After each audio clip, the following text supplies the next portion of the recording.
5 minute کا وظیفہ میرے بھائیوں دے دیتے ہیں، ہمیں استاد صاحب نے اجازت دی، ہم آپ کو دے دیتے ہیں۔ 5 منٹ کا وظیفہ پڑھو، دولت کبھی آپ کی ختم نہیں ہو جائے گی۔ 5,000 روپے آپ کے پاس ہے، برکت ہوگی، یہ ختم نہیں ہوگی۔ اگر 5 کروڑ اور 5 لاکھ آپ کے پاس ہے، برکت ہوگی اور ختم نہیں ہو جائے گی۔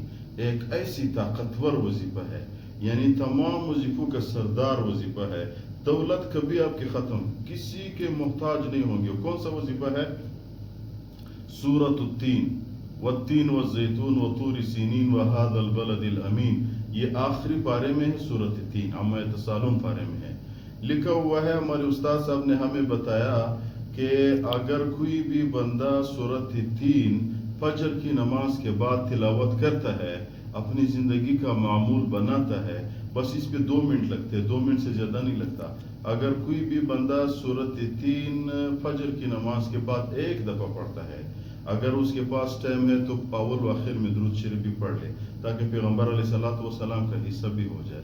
اگر کوئی بھی بندہ سورۃ التین فجر کی نماز کے بعد پڑھے گا، اللہ تعالیٰ اس کی دولت کبھی ختم نہیں، اللہ تعالیٰ اس کی دولت کی حفاظت کرے گا۔ اللہ تعالیٰ ایک فرشتہ اس کی دولت کی حفاظت کے لیے مقرر، وہ اس کی حفاظت کرے گا اور دولت ختم نہیں ہوگی، برکت ہی برکت انشاءاللہ اس کی دولت میں آ جائے گی، اور اس کے مال جان دشمن کی ہر قسم کی شرور سے اس سورۃ التین کی محافظ کی وجہ سے اللہ تعالیٰ دے گا۔